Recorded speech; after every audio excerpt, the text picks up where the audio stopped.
Vayan al Evangelio de Mateo, capítulo 2, y leeremos del 1 al 12. Evangelio según San Mateo, capítulo 2, versículos del 1 al 12. Y a medida que vayamos leyendo cada uno de estos versículos, mi reto en esta mañana, mi hermano, es que usted pueda separar un poco lo que nos dice la tradición con respecto a este pasaje y lo que dice la palabra del Señor. Porque es un relato hermoso, pero es un relato que ha sido distorsionado al transcurrir los siglos. Pero la palabra del Señor, que es la única fuente de la verdad absoluta, nos relata el pasaje correctamente. Así es que vayamos juntos a ese párrafo del 1 al 12 del capítulo 2 del Evangelio de Mateo. Cuando Jesús nació en Belén de Judea en días del rey Herodes, vinieron del oriente a Jerusalén unos magos, diciendo: ¿dónde está el rey de los judíos que ha nacido? Porque su estrella hemos visto en el oriente y venimos a adorarle. Oyendo esto, el rey Herodes se turbó y toda Jerusalén con él. Y convocados todos los principales sacerdotes y los escribas del pueblo, les preguntó dónde había de nacer el Cristo. Ellos le dijeron: en Belén de Judea, porque así está escrito por el profeta. Y tú, Belén, ellos están citando al profeta Miqueas, y tú, Belén, de la tierra de Judá, ¿no eres la más pequeña entre los príncipes de Judá? Porque de ti saldrá un guiador que apacentará a mi pueblo Israel. Entonces Herodes, llamando en secreto a los magos, indagó de ellos diligentemente el tiempo de la aparición de la estrella. Y enviándolos a Belén, dijo: id allá y averiguad con diligencia acerca del niño, y cuando le halléis, hacedmelo saber, para que yo también vaya y le adore. Ellos, habiendo oído al rey, se fueron, y he aquí la estrella que habían visto en el oriente iba delante de ellos, hasta que llegando se detuvo sobre donde estaba el niño. Y al ver la estrella, se regocijaron con muy grande gozo. Y al entrar en la casa, vieron al niño con su madre María, y postrándose, lo adoraron, y abriendo sus tesoros le ofrecieron presentes: oro, incienso y mirra. Pero siendo avisados por la revelación en sueños que no volviesen a Herodes, regresaron a su tierra por otro camino. Y quiero leer ese último versículo. Pero siendo avisados por revelación en sueños que no volviesen a Herodes, regresaron a su tierra por otro camino. Oremos. Padre, delante de tu presencia estamos en esta hermosa mañana. Día que tú has creado, Dios, para que te adoremos, para que te exaltemos y para que vivamos para tu gloria. Señor, tu palabra ha sido leída. Mi Dios, que tu Espíritu Santo ministre de una forma maravillosa en la vida del oyente, y que tú, Dios mío, toque los corazones, que redarguya los corazones en esta mañana, que transforme la vida, Dios, porque tu palabra es viva y eficaz y tu palabra es la verdad absoluta. En el bendito nombre de tu Hijo amado Jesucristo oramos. Amén y amén. Pueden sentarse, mis amados hermanos. La tradición de la Navidad es muy hermosa. Y no es nada de malo en que el cristiano, de alguna manera, una vez más recuerde el verdadero significado de este evento. Hoy os ha nacido en Belén un niño, nos decía el pastor Gil el domingo pasado. Y ese niño que nació venía con un propósito y una misión establecida. No venía simplemente a nacer y a administrar por muchos años, porque su ministerio fue por corto tiempo. Pero ese niño que nació en Belén venía a traer esperanza a un pueblo que lo anhelaba, que anhelaba al Mesías, a un pueblo atribulado, subyugado por un imperio avasallador. El pueblo esperaba el cumplimiento de una promesa que se le había hecho. Note Isaías que esa promesa ya la encontramos en el libro de Génesis capítulo 3, versículo 15. Porque desde que el hombre pecó, hubo una separación entre el Padre y nosotros. Ese niño vino con ese propósito, para que ese abismo, esa separación que había entre el ser humano y el Padre, de alguna manera se pudiera salvar, subsanar. Y solamente se podía hacer a través del sacrificio de un hombre perfecto, sin manchas, sin pecado. Así que esa promesa venía desde el Génesis. Pero 700 años antes, vemos a otro profeta, 700 años antes de ese nacimiento, vemos a otro profeta que le anuncia al pueblo lo siguiente. Y si van conmigo al capítulo 9 de Isaías, los versículos 6 y 7, que fueron los que se tomaron como base el domingo anterior en la predicación, vemos a un profeta 700 años antes del acontecimiento que yo acabo de leer en Mateo.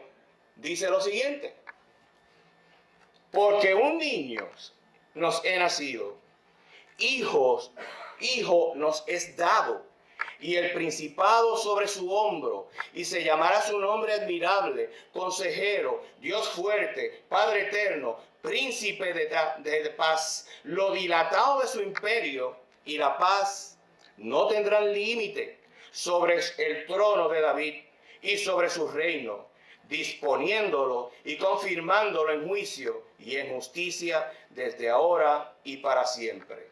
El celo de Jehová de los ejércitos hará esto. Observe que ya el profeta Isaías, 700 años antes, también había anunciado el nacimiento de ese niño y las características que iba a tener su reino. Iba a ser un reino que no tendría fin. Iba a ser un reino donde iba a transformar totalmente, mi hermano, al mundo entero. Y lo cierto es que más de 2000 años han pasado y nosotros seguimos recordando este evento. Y el pueblo que no conoce a Dios lo sigue celebrando de una manera distorsionada, porque eso es la tradición. Pero el pueblo cristiano lo celebra como dice la palabra del Señor. Ahora, cuando usted profundiza en las Escrituras, usted se va a dar cuenta que desde el último libro del Antiguo Testamento al Nuevo Testamento transcurrieron 400 años. Y el pueblo seguía esperando por el cumplimiento de esa profecía. Desde Malaquías hasta Mateo, mi hermano, transcurren 400 años donde el pueblo sigue esperando esa promesa mesiánica. Mi hermano, cuando nosotros vamos a ese primer versículo de Mateo, nosotros nos vamos a maravillar por lo que vamos a leer aquí. Porque cuando Jesús nació en Belén, dice aquí, de Judea, nació en días de Herodes. Y dice ese primer versículo que vinieron del oriente a Jerusalén unos magos. Es interesante que nosotros podamos entender lo siguiente. La Biblia no dice cuántos eran. La Biblia no dice de qué país venían. La Biblia lo que dice es que vinieron de Oriente. Los estudiosos bíblicos señalan que posiblemente venían de Babilonia o Persia. Babilonia queda, mi hermano, a más de 1.600 kilómetros de Jerusalén. Y vienen, ¿por qué? Vienen por una inquietud. ¿Quiénes son aquellos sabios?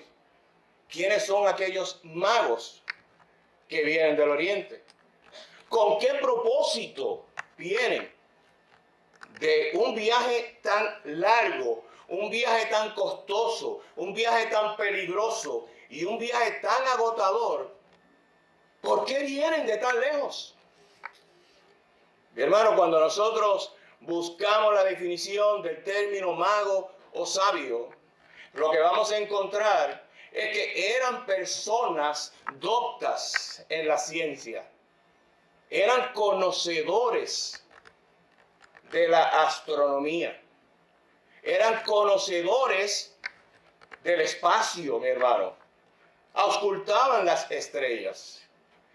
Y un fenómeno ellos vieron en algún momento determinado que les llamó su atención. Pero yo quiero que ustedes entiendan lo siguiente. Ya este viaje de estos magos había sido relatado también de alguna manera por profetas y por el mismo rey David. Ya esa visita había sido anunciada. No es casualidad, mi hermano. En las cosas del Señor no hay casualidad. Dios estaba en este asunto. El tema del mensaje es Rey de Reyes, mi hermano. Y nosotros vamos a ver en la medida en que fluya esta predicación, porque el tema es Rey de Reyes. Ellos anuncian en el primer versículo y en el segundo versículo dicen: nosotros hemos venido a ver dónde está el rey de los judíos.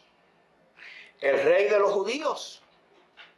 Posiblemente, yo quiero que ustedes vean a Herodes escuchando a unas personas de una casta aristocrática de otro país, a unas personas que eran pudientes, que venían acompañados por muchos camellos, por muchas personas. Era una caravana, porque así era que se transitaba en aquel tiempo. Venían acompañados con mucha gente. Y al llegar a Jerusalén, mi hermano, aquellos magos comienzan a preguntar: ¿dónde está el rey de los judíos que ha nacido?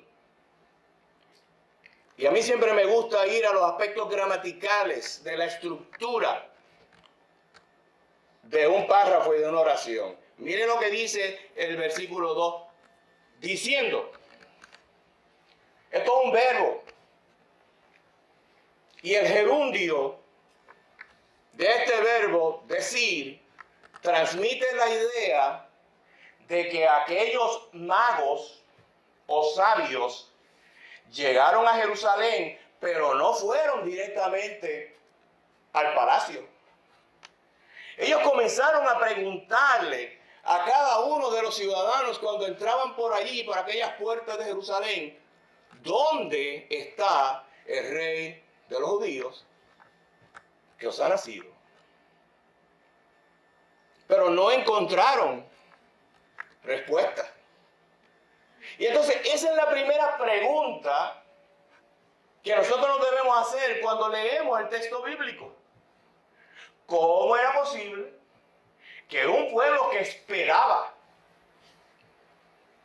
durante siglos la llegada de un Mesías no supiera dónde había nacido el rey de los judíos?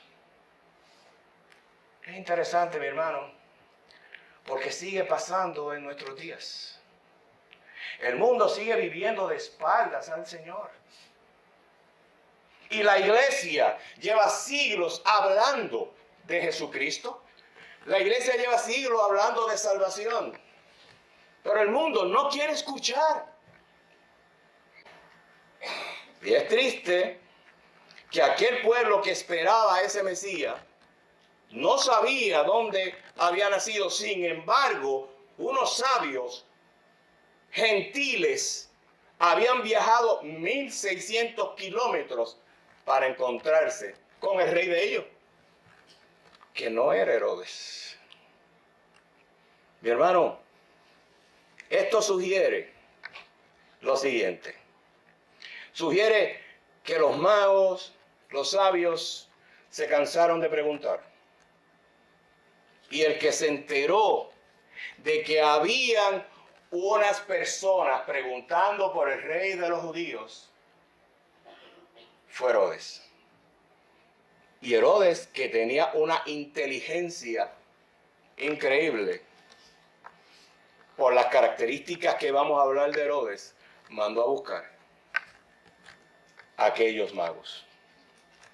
Y mire lo interesante del versículo que estamos leyendo. ¿Dónde está el rey de los judíos que ha nacido? Preguntaron los magos.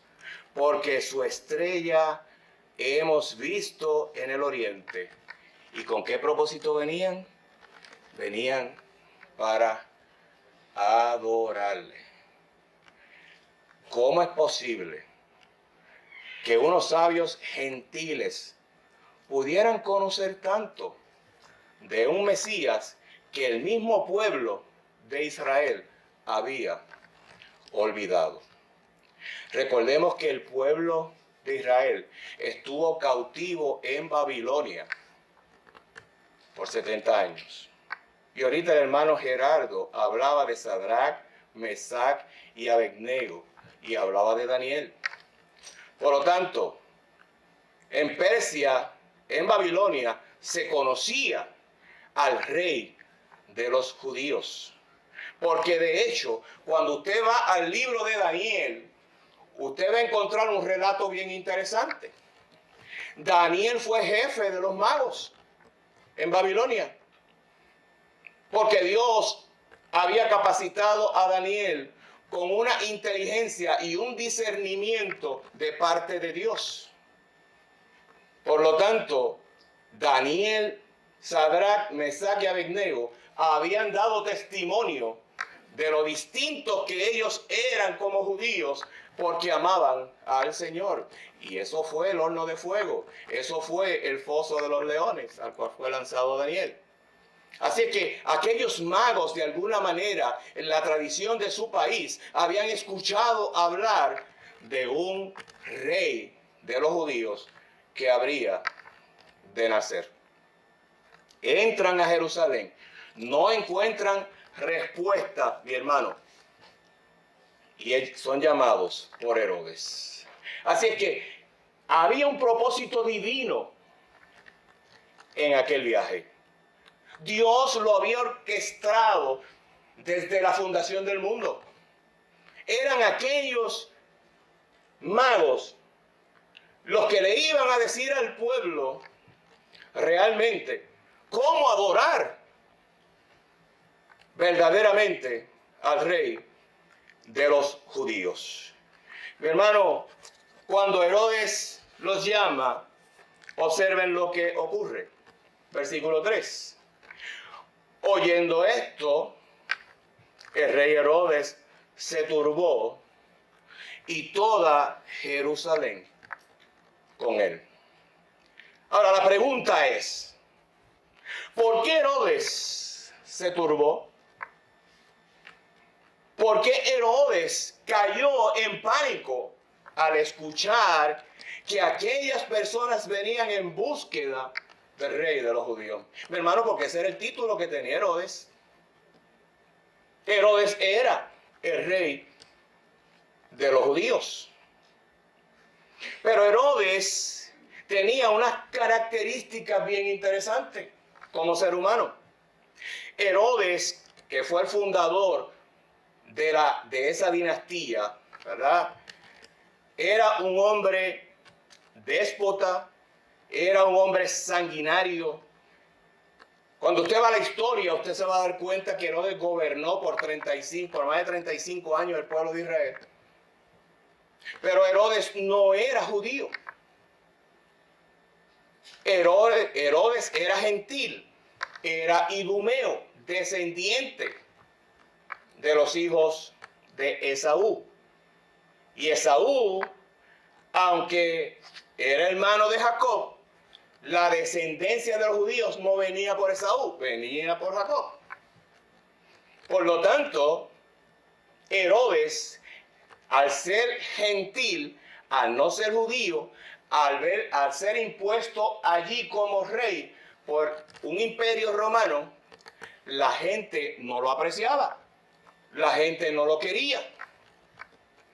Y para lograr el control del vasto territorio que tenía bajo su responsabilidad, Herodes fue un rey sanguinario. Y déjeme explicarle por qué.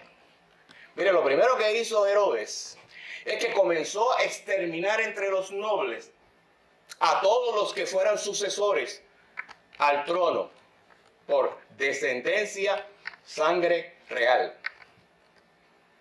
¿A quiénes comenzó a eliminar? A todos los nobles. Entre ellos, mandó a matar a su esposa preferida. Herodes tuvo 10 esposas. Y mandó a matar a su esposa Mariana. Porque Mariana sí tenía sangre real, porque era descendiente, bien, de nobleza. Y no tan solo eso, sino que los 3 hijos que tuvo con Mariana, Herodes los mandó a asesinar. Y asesinó a la suegra.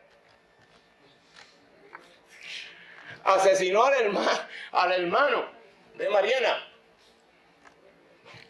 Y dice Flavio Josefo, uno de los historiadores de aquel momento, que antes de morir, cuando él sabía que le estaba llegando la hora de su muerte, dio órdenes para que encarcelaran a todos los hombres que de alguna manera tuvieran una influencia poderosa en Israel, para que los encarcelaran y que los asesinaran el día de su muerte, porque él quería estar seguro que Jerusalén iba a llorar el día que muriera. Ese era el carácter de Herodes. Conociendo el carácter de Herodes, mi hermano, ahora podemos leer ese versículo. Oyendo esto, el rey Herodes se turbó. Era un megalómano, era una persona que se aferraba al poder. Y toda Jerusalén se turbó con él. ¿Y por qué el pueblo?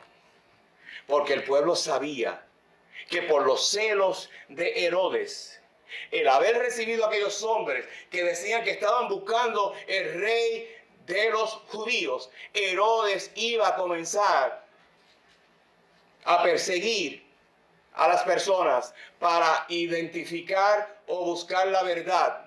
Y ustedes saben que eso fue lo que ocurrió con la muerte de los infantes. Mi hermano, ¿por qué Herodes? ¿Por qué Herodes actuó de esta manera? Porque definitivamente Herodes era un hombre terrible. Y porque el pecado nubla los mejores sentimientos de las personas.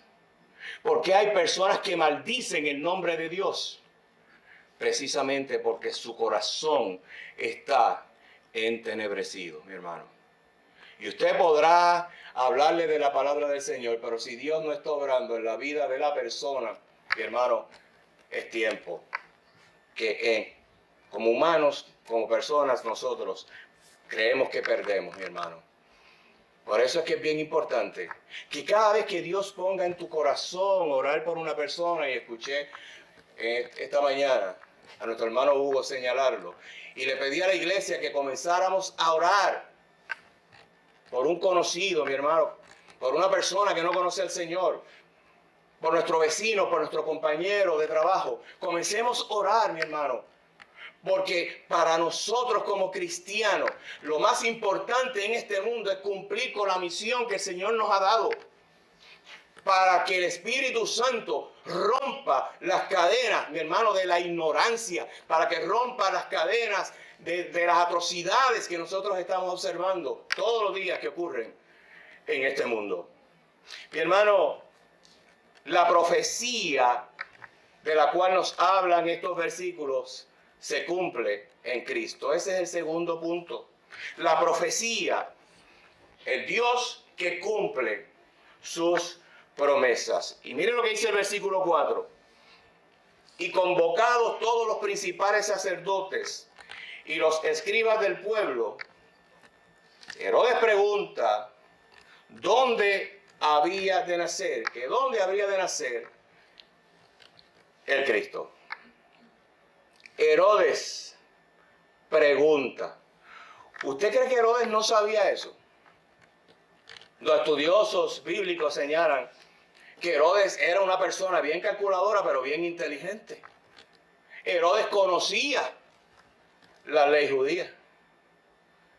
Herodes había escuchado hablar de la profecía de Miqueas.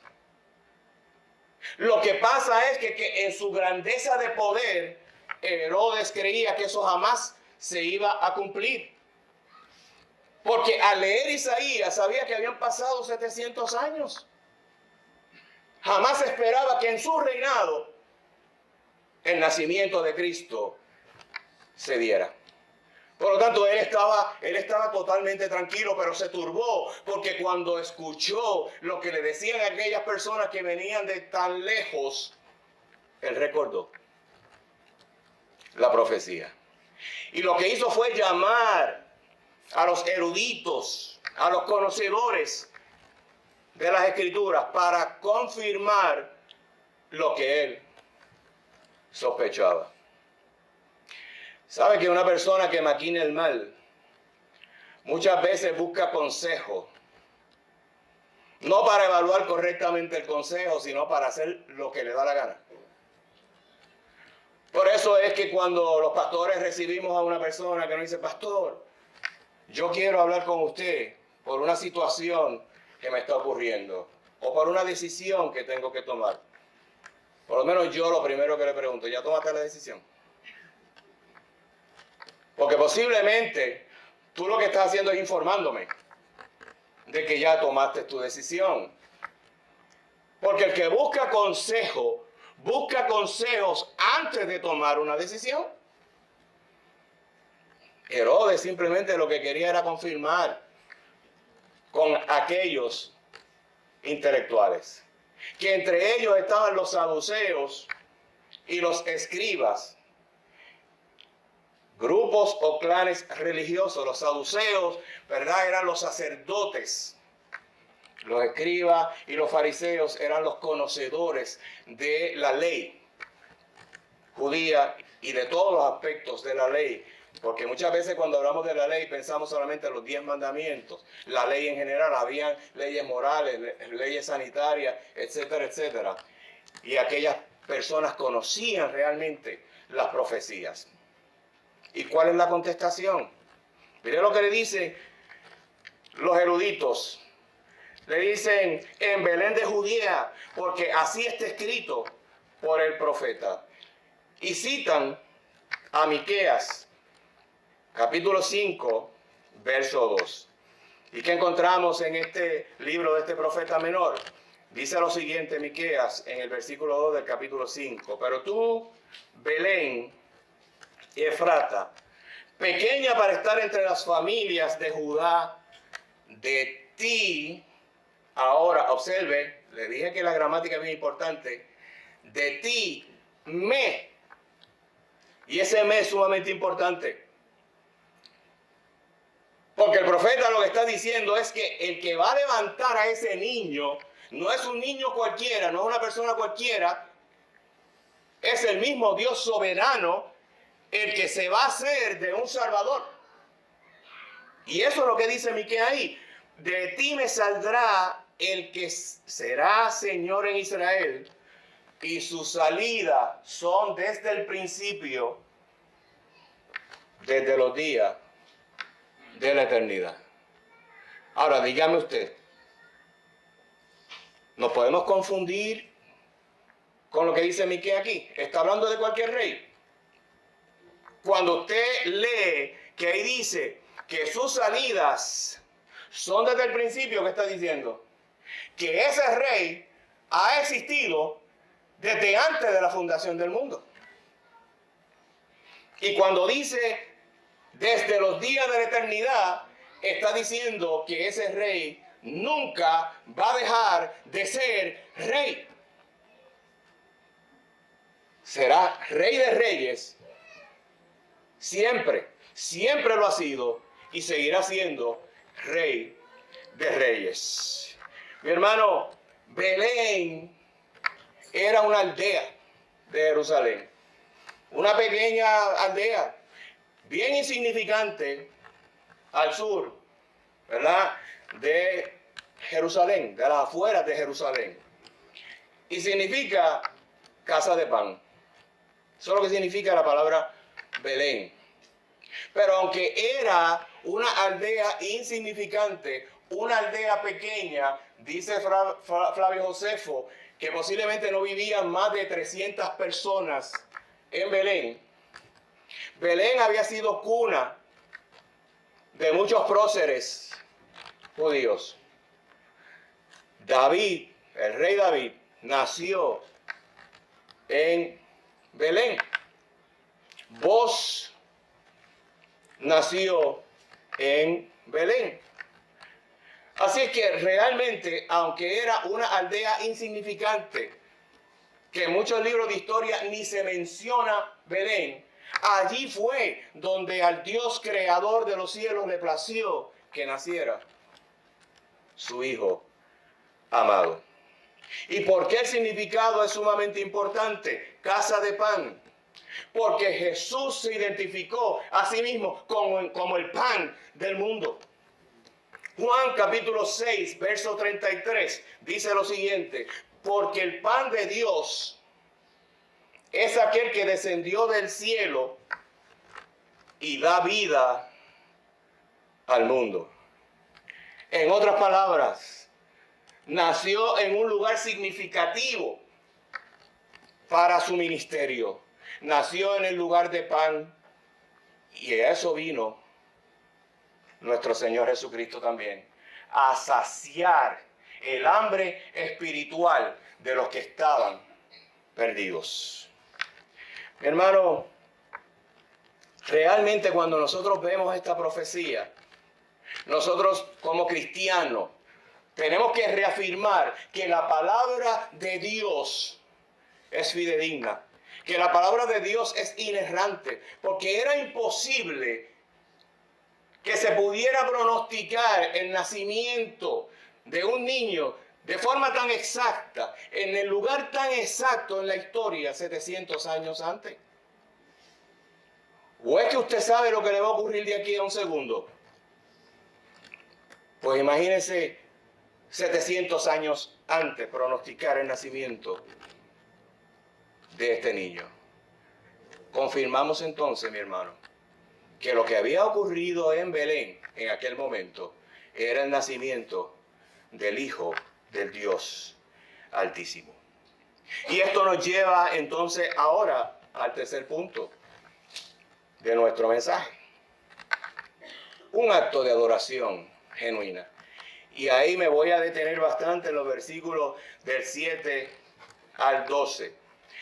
Dice el versículo 7, entonces Herodes, llamando en secreto a los magos, indagó de ellos diligentemente el tiempo de la aparición de la estrella. Y enviándolos a Belén, dijo, id allá y averiguad con diligencia acerca del niño. Y cuando le halléis, hacedmelo saber, para que yo también vaya y le adore. Ahora yo le pregunto, versículo 7, ¿por qué Herodes llamó en secreto a los magos? Que le encanta Facebook, a lo que le encanta ver los eventos que ocurren en la vida de otras personas que no son ustedes. Yo le quiero preguntar, ¿por qué la gramática en ese versículo está redactada de esa manera? Entonces Herodes, llamando en secreto a los magos. Mire lo interesante, no es para que me contesten, simplemente para que ustedes se lo contesten en su mente y después ahorita yo le pregunto, ¿por qué? La persona que actúa con maldad, ¿qué dice el proverbio que hace cuando se acuesta? Que maquina el mal. La persona que está tramando hacer algo constantemente está analizando y evaluando la mejor manera de poder hacerlo. Y Herodes era muy hábil. Herodes lo que quería era recibir toda la información que tuvieran aquellos magos, no para acompañarlos a Jerusalén o a Belén, sino para inmediatamente enviar posiblemente sus huestes militares, sabiendo esos datos, para buscar a aquel niño. Pero ¿qué ocurrió? Los magos ya venían con una revelación y Dios estaba en el asunto. ¿Por qué? Porque esa profecía se iba a cumplir a pesar de Herodes. Esa profecía se iba a cumplir a pesar de toda la maldad que se levantara en contra del nacimiento de ese niño. La palabra del Señor bien claro nos dice que las puertas del Hades no prevalecerán ¿contra qué? Contra la iglesia, contra la palabra de Dios. Y esa profecía ya había sido proclamada ¿por quién? Por el mismo Dios. Por lo tanto, aunque él con su astucia quiso indagar todos los datos que tenían aquellos sabios, lo cierto es que no consiguió la información. Y enviándolos, versículo 8, a Belén, dijo, id allá y averiguad con diligencia acerca del niño, y cuando le halléis, hacedmelo saber, para que yo también vaya y le adore, mi hermano. Miren, los expertos religiosos de aquel momento sabían dónde iban a nacer el niño, como ya les he dicho. Pero ninguno de ellos se esforzó por decirle a los magos, a los sabios, vente, yo te voy a dirigir hasta allí. Ninguno de ellos le interesó. Aquellos escribas y aquellos fariseos que eran los doctos de la ley mantenían en ignorancia al pueblo. Posiblemente por eso el pueblo no le pudo contestar sabiamente a aquellos magos dónde había nacido. porque los fariseos tenían un control de la ley increíble. Y los fariseos enseñaban lo que ellos querían enseñar, lo que les convenía a ellos.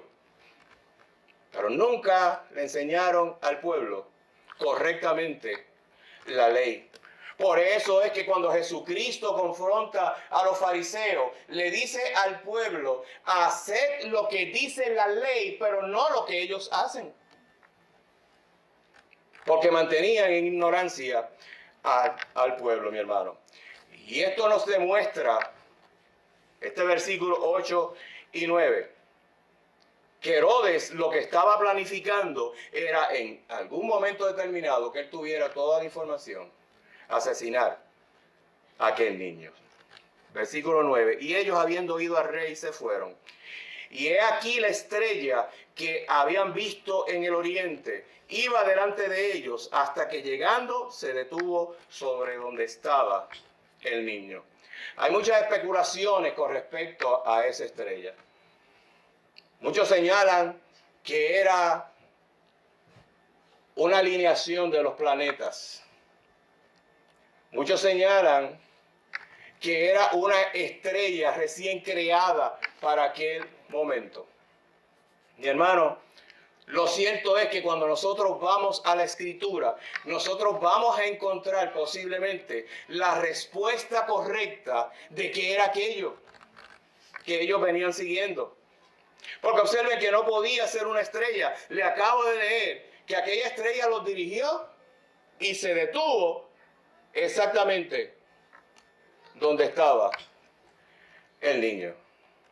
¿Cuántos de ustedes recuerdan la columna de fuego en el desierto en los tiempos de Moisés? Yo tiendo a creer, como dicen los estudiosos bíblicos, que aquello fue otra manifestación, ¿verdad?, de aquella columna de fuego, que fue la que dirigió al pueblo de Israel y le decía por dónde caminar en el desierto durante 40 años. Yo entiendo que fue el mismo Dios el que nuevamente permitió que aquella Shekinah dirigiera a los magos hasta aquel lugar. Y mire la actitud de los magos ahora. Versículo 10. Y al ver la estrella, se regocijaron con muy grande gozo. Y al entrar en la casa, vieron al niño con su madre María, y postrándose, lo adoraron.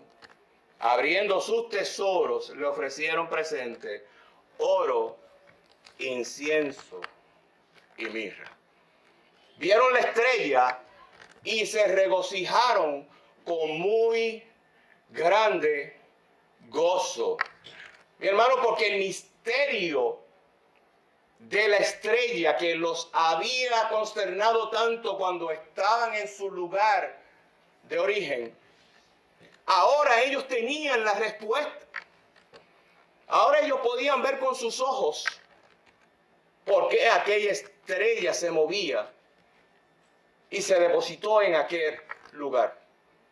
Ellos veían con sus ojos ahora al Rey de Reyes, al Señor de Señores. Y la actitud de esos gentiles que viene desde tan lejos fue la actitud que los cristianos debemos tener constantemente en nuestra vida. Ellos muy bien pudieron llegar allí y tal vez creer que aquel niño estaba envuelto en un ropaje real o que estaba viviendo en un palacio. Tal vez era la idea que ellos tenían al salir de su país, pero se encontraron con un niño que ya estaba en la casa. Jesús tenía aproximadamente ya 2 años y estaba en una casa, como dice el versículo. Y aquellos magos se postraron delante de aquel niño. No se postraron delante de José. No se postraron delante de María. Aquellos niños se postraron en señal de rendición, en señal de humildad, en señal de reverencia total ante un niño, mi hermano. Unos sabios que estaban acostumbrados a postrarse ante distintos reyes. Y no le costó absolutamente nada ver a un niño indefenso de aproximadamente 2 años y postrarse delante de la presencia de ese niño y adorarle, mi hermano. ¿Cuántos de nosotros como pueblo de Dios hacemos eso todos los días? ¿O cuánto nos hemos acostumbrado a decir que somos cristianos y que amamos al Señor, pero luego en nuestras acciones, en nuestras decisiones, en nuestro testimonio, hacemos lo contrario? El miércoles precisamente yo le traía a la iglesia, hablándole del capítulo 2 del libro Incómodo, lo incómodo que es la cruz. Porque aquel niño que están reverenciando en estos momentos, en este escrito, aquellos sabios, aquel niño creció, aquel niño tuvo un ministerio fructífero de 3 años aproximadamente. Pero aquel niño fue a la cruz como el Hijo de Dios encarnado. Murió por nuestros pecados. Mi hermano, y todavía ese niño que se hizo hombre, que por la fe podemos percibirlo y podemos recibirlo, todavía está haciendo el milagro que hizo con aquellos magos, de atraerlos de un lugar tan distante, como nos ha traído a cada uno de nosotros que estábamos envueltos en nuestros delitos y pecados, dice la palabra de Dios, lejos de Cristo, lejos del Señor. Y a través de ese niño que se hizo hombre, que era del mismo Dios, ha traído salvación a nuestras vidas.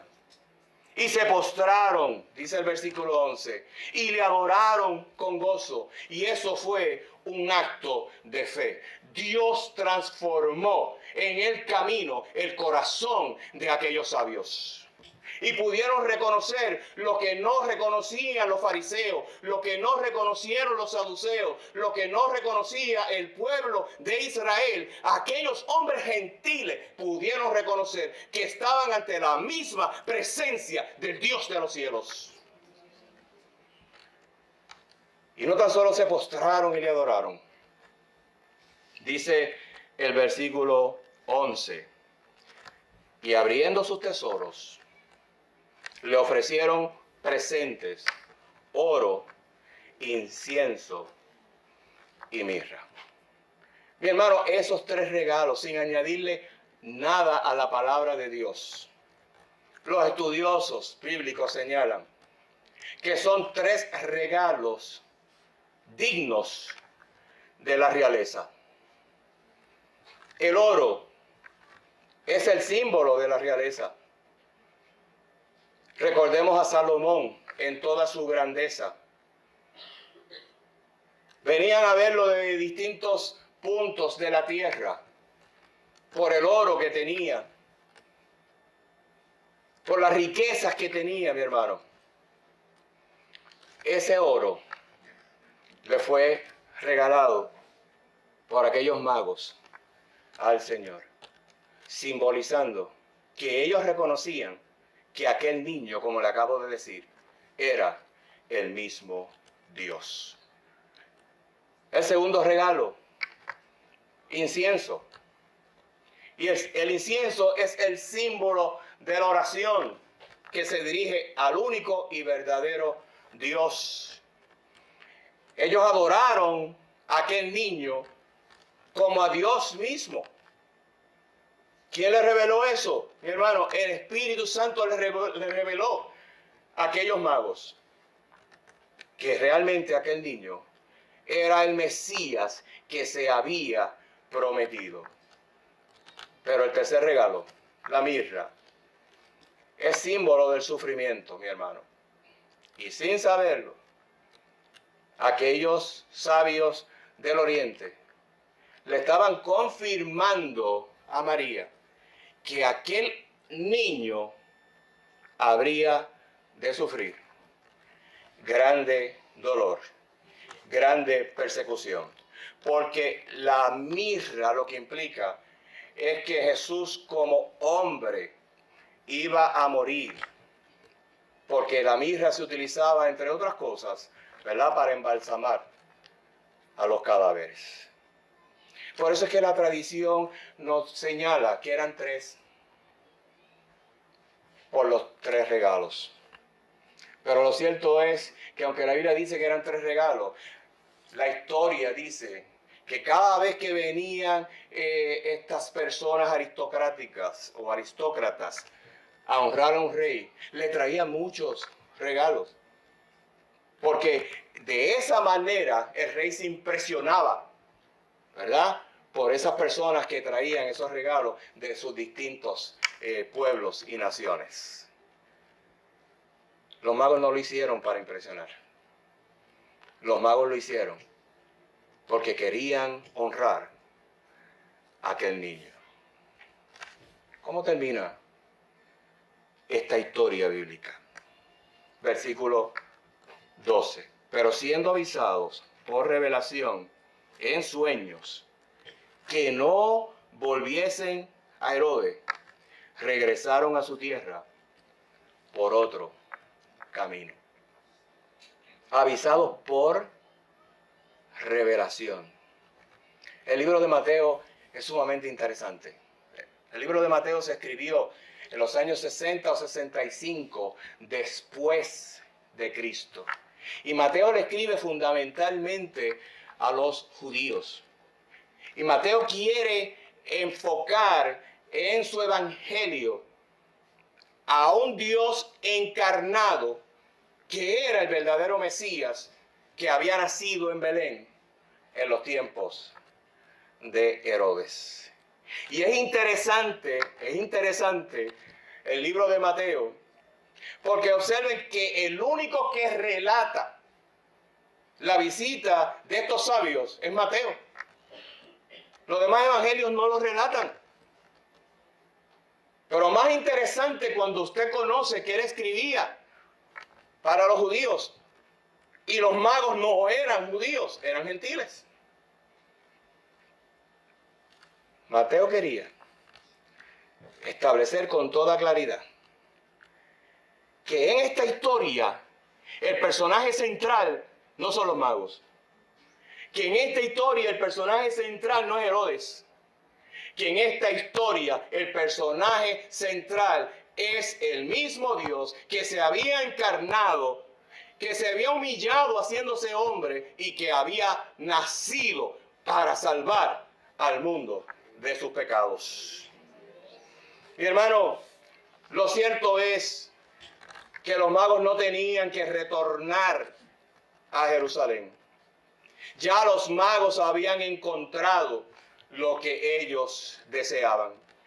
Y no tan solo lo confirmaron intelectualmente, sino que aquellos magos, al postrarse y adorar, habían recibido la salvación. Cristo había llegado a su vida y le había revelado la verdadera razón, propósito y misión de aquel niño. Sus dudas fueron aclaradas por el camino y el verdadero Dios se le reveló a su vida. ¿Saben ustedes que cuando nosotros leemos este último versículo, nosotros podemos ver lo siguiente?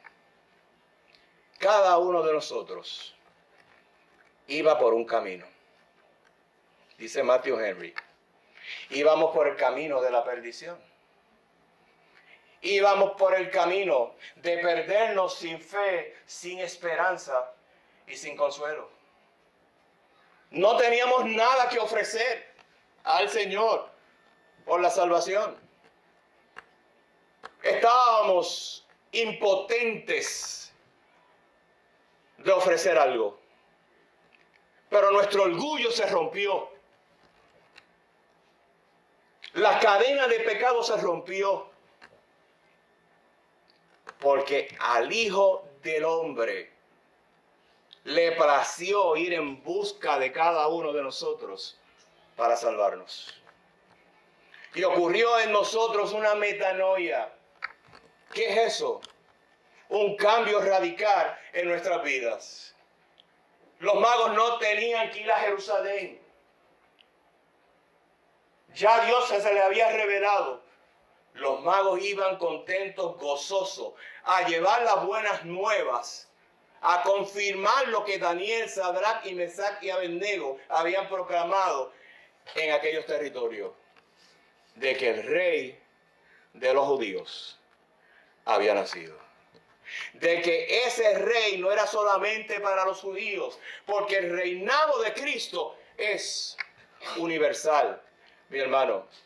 La palabra del Señor nos dice que la palabra de Dios será predicada en todos los confines de la tierra y que no habrá excusa del hombre cuando esté en la presencia del Señor de decir: yo jamás escuché hablar de este evangelio, porque dice Pablo en Romanos capítulo 1, mi hermano, que la naturaleza, lo creado, nos confirma que hay un Dios grande. Y como decía el salmista, los cielos cuentan la gloria de Dios y el firmamento anuncia la obra de sus manos. Es importante recordar, sí, la historia en su justa perspectiva.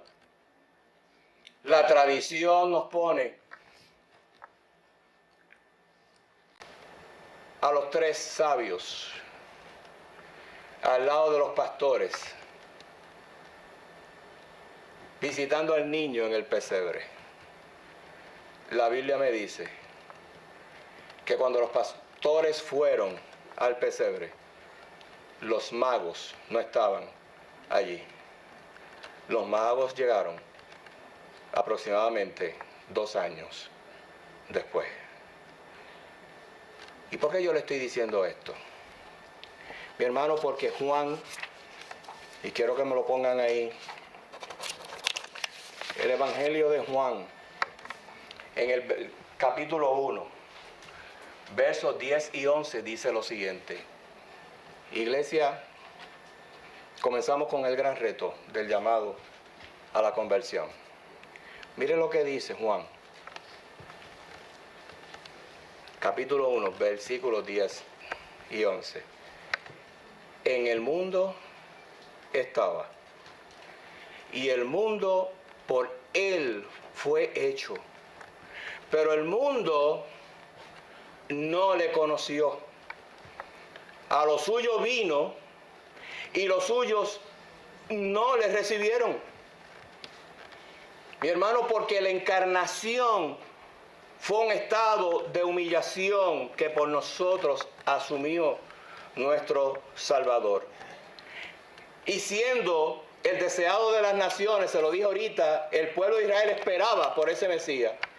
Siendo el deseado de las naciones, la primera venida de Cristo al mundo prácticamente pasó desapercibida.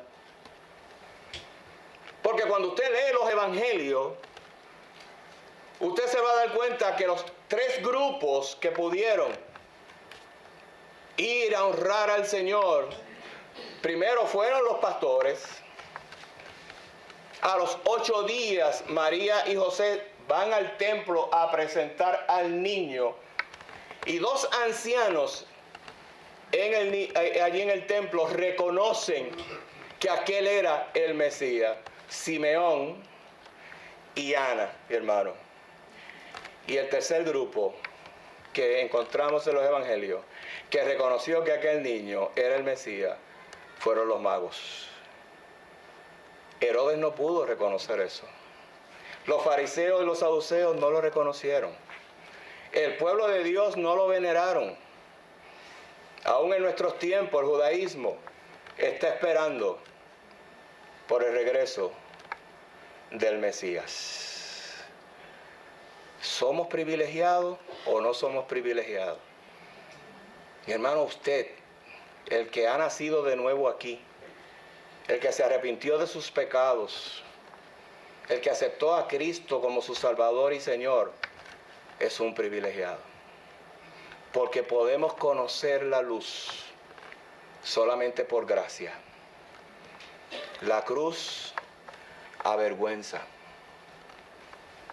La cruz es incómoda para que muchos, mi hermano, vengan al reino del Señor.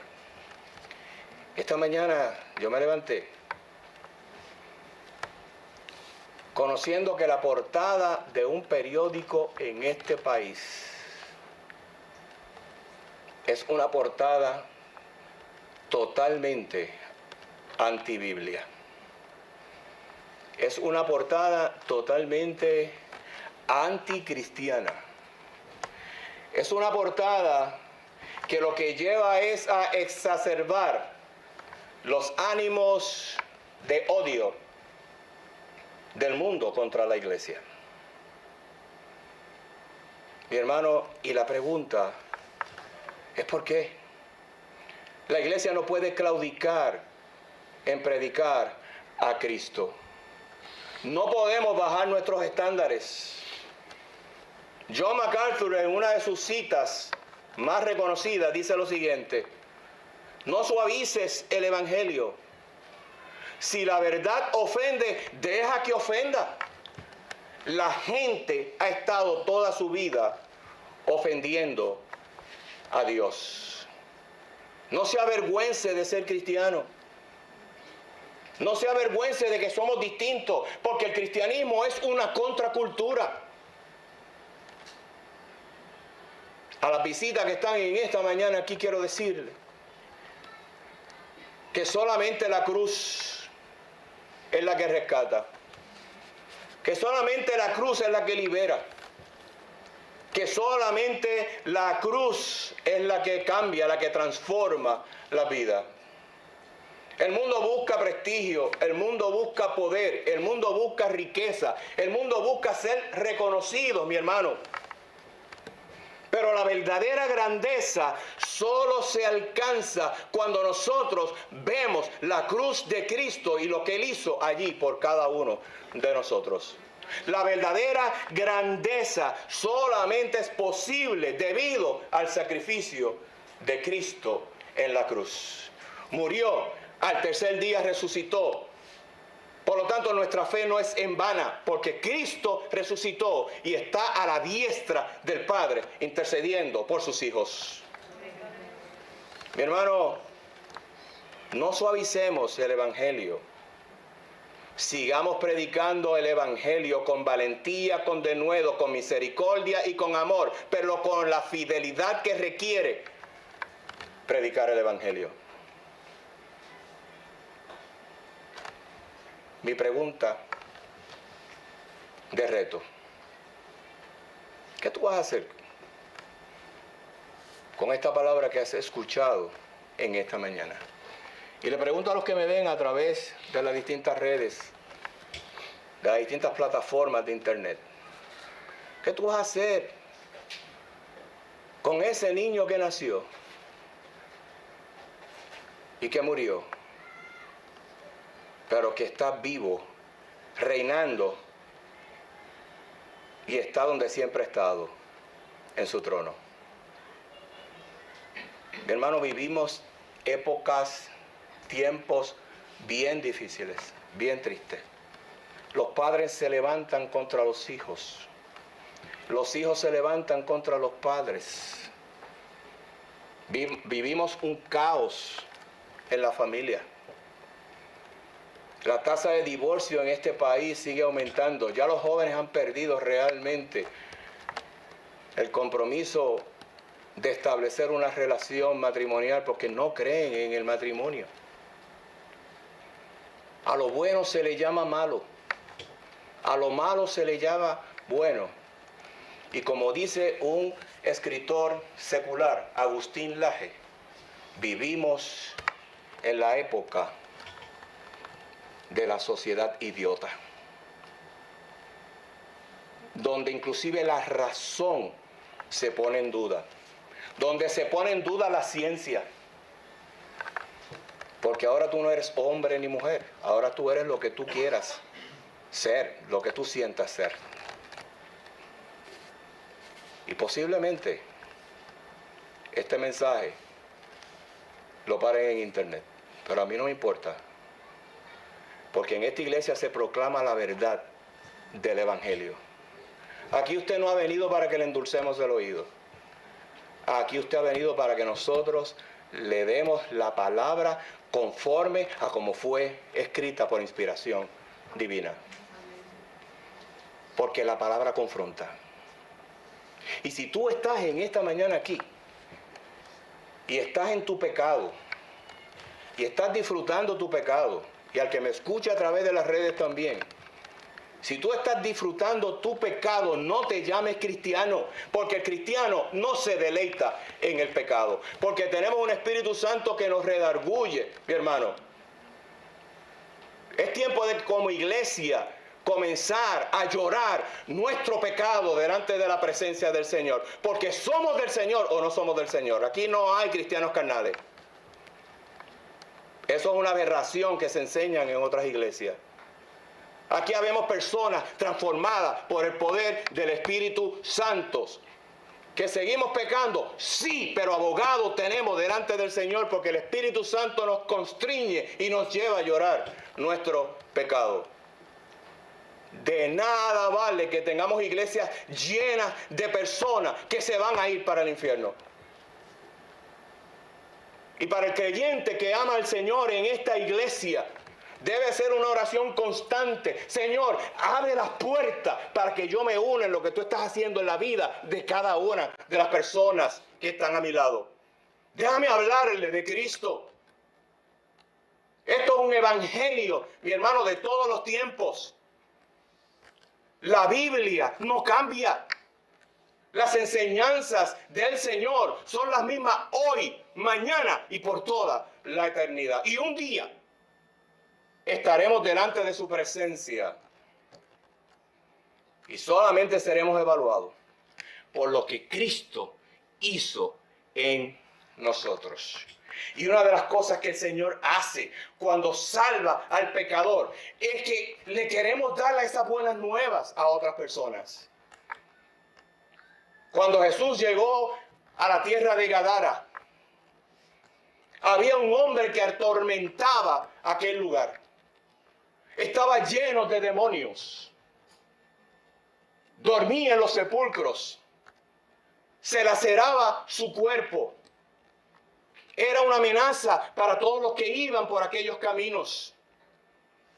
Pero cuando Jesús llegó allí a Gadara, lo único que hizo fue poner su pie allí sobre tierra y aquel endemoniado vino corriendo a postrarse en la presencia del Señor. ¿Por qué? Porque hasta los diablos reconocen que se tienen que postrar delante de la presencia del Señor. ¿A quién nosotros creemos? ¿Creemos lo que dice la sociedad, que debemos vivir en una sociedad woke? ¿Que debemos vivir en una sociedad modernista? Y ahora se ha acuñado un nuevo término. Es que yo soy perfectamente imperfecto. Esa es otra excusa del enemigo que se ha levantado para decir, tú puedes seguir pecando porque tú eres imperfecto. Y la Biblia dice que cuando Cristo llama, convierte el corazón de las personas, todas las cosas viejas pasaron y he aquí, todas son hechas nuevas. Iglesia, yo sé que usted ha orado por un avivamiento. Aquí yo tengo hermanos que son constantes en la oración y oran por un avivamiento y oran por la salvación del perdido y tenemos que seguir haciéndolo. Pero yo quiero que tú sepas que el verdadero avivamiento, como decía yo el miércoles, comienza en el corazón de cada uno de nosotros, cuando nosotros podemos reconocer quién es Dios y quiénes somos cada uno de nosotros. Y que lloremos nuestro pecado delante de la presencia del Señor para recibir el oportuno socorro que viene de Jehová. El rey David, en el Salmo 72, versículos 18 y 19, termina ese salmo de la siguiente manera: alaben al Señor Dios, el Dios de Israel, el único que hace semejantes maravillas. Alaben su glorioso nombre por siempre, y que toda la tierra se llene de su gloria. Amén y amén. Que así sea, mi hermano. Que toda la tierra se llene de la gloria de Jehová. Pero ¿cómo podrán creer si no hay quien le predique? ¿Cómo podrán creer si no hay quien les muestre el camino por la palabra? ¿Cómo podrán creer si no tenemos misericordia y amor por el perdido? ¿Cómo podrán creer si cuando Dios abre las puertas por miedo, por temor, yo callo? No callemos lo que hemos recibido por gracia. La salvación a ti no te costó nada, pero a Dios le costó la preciosa vida y sangre de su Hijo amado Jesucristo. Proclamemos al Señor, no tan solo como Salvador. Proclamemos al Señor precisamente como lo que acabo de mencionar, como que es el Señor de nuestra vida, que eres el dueño de nuestra vida. Y que sigamos, mi hermano, adorando al Señor como lo hicieron aquellos sabios del Oriente, con gozo, con alegría, con expectativa. Dieron un viaje tan largo, pero lo dieron con expectativa de que sus dudas se iban a contestar. Y si tú en esta mañana estás en este lugar, o me estás viendo a través de las plataformas electrónicas, yo quiero decirte que si estás cansado, sin fe, sin esperanza, si tú crees que ya no tienes salida para tus problemas, para tus dudas, para tus temores, y esto lo digo con convicción del Espíritu Santo, mi hermano, porque las enfermedades mentales en este país van aumentando alarmantemente. Y los gobiernos siguen creando distintos programas sociales, programas para trabajar con las personas que tienen problemas mentales. Y eso es bueno, pero esos programas no han dado el resultado esperado. Porque el problema de nuestra sociedad y del mundo entero es que están envueltos en sus delitos y pecados. Y el rey de cada una de esas personas es el yo, el egoísmo. Y solamente una obra espiritual como la que Cristo hace es la que puede postrar de rodillas a una persona orgullosa. Pero la palabra de Dios, el poder de Dios lo puede hacer. Y usted y yo somos embajadores del Rey de Reyes. Usted y yo somos embajadores de Cristo. Y el embajador lo único que habla es lo que se le mandó a decir. Y nosotros sabemos que nuestro Dios es un Dios amoroso, es un Dios que se compadece del dolor, es un Dios de amor, pero también es un Dios santo, es un Dios justo, mi hermano. Y que solamente podemos estar en la presencia de Él a través de la sangre preciosa de su Hijo amado Jesucristo. Te invito en esta mañana a que tú reflexiones. Iglesia, inclina tu cabeza y vamos a orar. Padre, gracias. Tu palabra ha sido explicada. Señor, el reinado de tu Hijo amado Jesucristo es universal. Y aunque sabemos que ese reinado sigue siendo rechazado por muchos, sabemos, mi Dios, que tu reinado es indestructible y que no hay nadie, Dios, que pueda acabar con lo que tú has dicho en tu palabra, Dios. No hay nadie que pueda destruir tu obra. Porque tú tienes a una iglesia que se levanta todos los días dependiendo de ti. Señor, y mientras estemos dependiendo de ti y reconociendo que la obra la haces tú, seremos una iglesia victoriosa.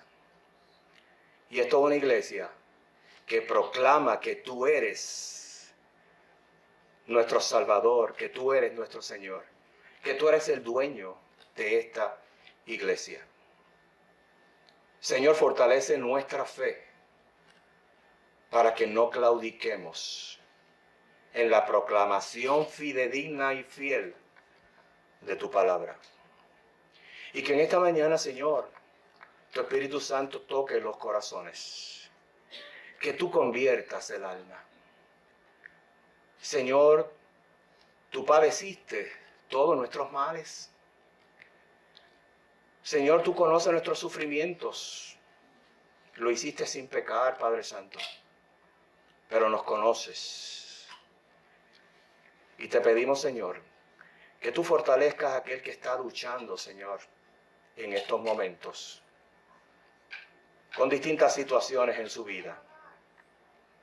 Y que si la lucha tiene que ver con el aspecto espiritual, porque reconoce que no te ha aceptado como Salvador de su vida, que en esta mañana tú rompas todas las cadenas, Dios, que mantienen atado a estas personas. Que puedan ver, Señor, la gloriosa obra que tú hiciste a través de tu Hijo amado Jesucristo allí en la cruz. Tu sangre y tu misericordia sigue fluyendo, Señor. Y nosotros sabemos que en tu soberanía y en tu voluntad, tú habrás de salvar. Señor, gracias, porque podemos amarte porque tú nos amaste primero. Y al que está en esta mañana, en este lugar, está en este lugar no por casualidad, Señor, tú le has traído aquí. Oh Dios mío, convence de pecado. Y que las personas puedan reconocer que son pecadores, que por sí solos no se pueden salvar y que solamente lo pueden hacer a través de Jesucristo, arrepintiéndose de sus pecados y aceptando a tu Hijo amado Jesucristo como Salvador. En el bendito nombre de tu Hijo amado Jesucristo hemos orado. Amén. Amén. Si en esta mañana tú has entendido el Evangelio, es porque el Espíritu Santo te lo ha revelado. Y si has entendido que eres pecador, gracias, y te arrepientes de tus pecados y aceptas a Jesucristo como Salvador, la palabra dice que tú vas a formar parte del reino de Dios porque tus pecados te han sido perdonados. Si estás luchando con eso, yo te pido que te acerques a uno de nosotros, a uno de los líderes de la iglesia, y vamos a orar por ti y te vamos a dar seguimiento. Si ya tú estás convencido por el poder de la palabra y lo reconoces, que eres pecador y que la respuesta es Cristo, yo te pido que levantes la mano y que aceptes ese hermoso regalo de la salvación. Solamente Cristo lo puede hacer. Así es que si tú reconoces en esta mañana que tú eres pecador, que nunca has aceptado a Jesucristo como Salvador y Señor de tu vida y quieres dar ese paso de fe, lo que tienes que hacer es levantar la mano y vamos a orar por ti. ¿Alguna persona en esta mañana? Iglesia, ore.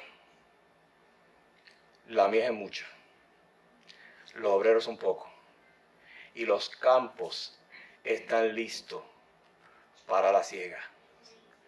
Mientras más se levante la maldad en este mundo, más gracia el Señor va a seguir derramando. Nuestra fe no es en vano. Nuestra misión no es en vano. Y nosotros seguiremos haciendo como iglesia lo que el Señor nos ha mandado hacer. Estamos para servir a todos aquellos que nos ven a través de las distintas plataformas de internet. Esta es su iglesia, Iglesia Bautista Renacer de Mercedita, Ponce, Puerto Rico. Y la gloria, iglesia, es para el Señor. Denle un aplauso fuerte al Señor.